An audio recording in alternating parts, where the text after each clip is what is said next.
नमस्कार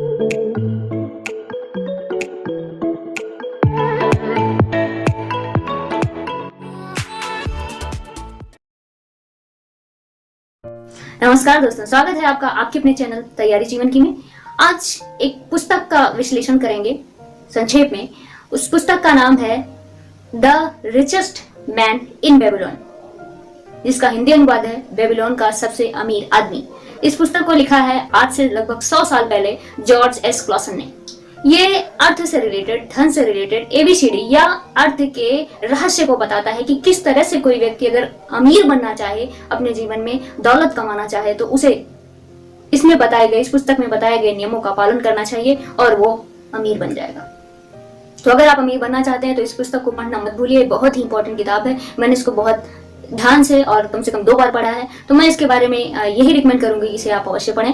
और उसके साथ ही मैं कुछ बताना चाहूंगी इसके बारे में, इस पुस्तक के बारे में। ये पुस्तक जो है, जैसा कि आप जान ही रहे हैं कि 100 साल पहले लिखी गई, लेकिन ये 8000 वर्ष पूर्व पहले की कहानी है, जो कि बेबीलोन में है। बेबीलोन शहर आज धरती पर एग्जिस्ट नहीं करता, वो अब खत्म हो चुका है, नष्ट हो चुका है, जो कि यूफ्रेटिस नदी के किनारे स्थित था 8000 साल पहले। ऑफ कोर्स अब कैसे पता चला कि 8000 साल पहले था ये शहर? तो उस समय जो है मृदा पत्र लिखे जाते हैं। मृदा पत्र का मतलब है कि मिट्टी को मिट्टी पे, पहले कच्ची मिट्टी पे लिख के फिर उसको पका दिया जाता था, उसके बाद उसको रखा जाता था। उस पे ये जो है नियम लिखे लिखाए अभी भी मिल गए, खुदाई करने पे मिले हैं, तो उसी से ये पुस्तक लिखी गई है। इसके प्रमाण है, आप इस पुस्तक को पढ़ेंगे पूरी डिटेल से उसमें आपको मिल जाएगा। तो दोस्तों, हम जानेंगे कि जो है एक बार ऐसा होता है कि वहां का, उस राज्य का, बेबीलोन का एक सबसे अमीर आदमी जिसका नाम अरकाद होता है। अरकाद जो है उस राज्य का सबसे बड़ा, सबसे अमीर आदमी होता है। राजा भी उससे धन लेने के लिए आता है और वो अपने जीवन में एंजॉय कर रहा होता है, लोगों को धन देना, दान देना, सब कुछ कर रहा होता है, लेकिन उसके पास पैसा कम नहीं होता है और लोग उससे धन से रिलेटेड गुर सीखने जाते हैं कि कैसे आप इतना पैसा कमाते हैं। क्योंकि पहले शुरुआत में वो भी एक आम इंसान होता है, गरीब इंसान होता है, उसके पास पैसे नहीं होते हैं। तो एक बार ऐसा होता है कि राज्य में जो है धन की कमी हो जाती है। कुछ ही लोगों के पास धन एकत्रित हो जाता है, बाकी लोग जो है धन से रहित हो जाते हैं, उनके पास धन नहीं होता। तो राजा और वजीर दोनों आपस में बात करते हैं कि ऐसा कैसे हुआ। तो वजीर ने राजा को बताया कि जो है धन तो सबके पास था, सबको दिया गया था, लेकिन अब ये कुछ ही लोगों के पास, कुछ ही लोगों के जेब में चला गया है, बाकी लोगों के पास धन नहीं है। तो राजा ने कहा ऐसा क्या किया जाए जिससे जो है धन लोगों के पास जाए। तो वजीर ने सुझाया कि अपने यहाँ का सबसे अमीर आदमी जो है अरकाद, वही सबको बता सकता है कि धन का रहस्य क्या है, ये कैसे लोगों के जेबों में जाएगा, कैसे बढ़ेगा और कैसे सभी अमीर बन सकते हैं। तो राजा ने अरकाद को बुलाया, उनसे बात की, तो उन्होंने कहा ठीक है, मैं ये गुर लोगों को सिखाने के लिए तैयार हूँ, बस आप मेरे लिए जो है आप जैसा कहें, जब कहें मैं तैयार हूँ। आप जो है लोगों की व्यवस्था कर दीजिए जो ये सीखना चाहते हैं स्टूडेंट। तो स्टूडेंट आते हैं, वो सिखाते हैं। उन्होंने क्रमशः जो है नियम बताए हैं, 5 नियम है वो, कि किस तरह कोई व्यक्ति जीरो से शुरू करके बहुत ही गरीबी में जो रह रहा हो, जो हैंड टू माउथ हो, यानी कि रोज कमाने रोज खाने वाला इंसान हो, इसके बावजूद यहाँ से स्टार्ट करके कोई व्यक्ति बहुत ही धनवान हो सकता है और सोने चांदी रत्नों का मालिक हो सकता है।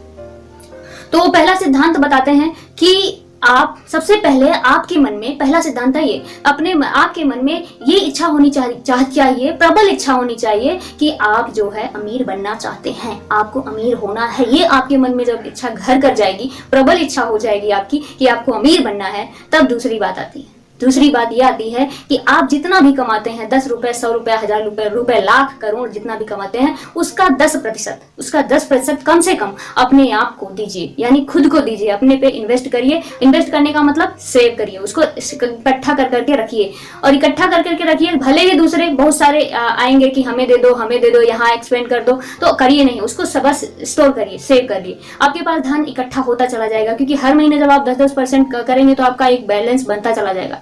अब आपके पास बैलेंस हो गया, आपको अपने खर्चों, इतना आसान नहीं है उसको करने में, आपको अपने खर्चों को नियंत्रित करना पड़ेगा कि जो है जो फालतू के खर्च हो रहे थे, जो हम अपने सुख सुविधाओं में, भोग में उसको खर्च कर रहे थे, उसको कम करना पड़ेगा। वो जब आप कम करेंगे तभी ये खर्चा नियंत्रित करने की बात आएगी, यानी खर्च पर नियंत्रण। तीसरी बात है कि आप खर्च को नियंत्रित करिए। चौथी बात है कि जो पैसा आपने कलेक्ट कर लिया है उसको निवेश करना है, क्योंकि रखने से पैसा बढ़ेगा नहीं, रखने से तो बस थोड़ा सा रहेगा। अब आप उसे निवेश करना है। निवेश करने में ध्यान देने वाली बात यह है कि ऐसी जगह, ऐसा बुद्धिमत्ता पूर्ण निवेश हो आपका कि उसमें से आपका मूलधन कभी भी उस पर जो है कोई किसी की बुरी दृष्टि ना पड़े या वो मूल से खत्म ना हो, आपका मूलधन बचा रहे। ऐसा निवेश होना चाहिए। ऐसा बुद्धिमानी से आपको सोच विचार के समझ के निवेश करना होगा कि मेरा मूल तो बचा ही रहे।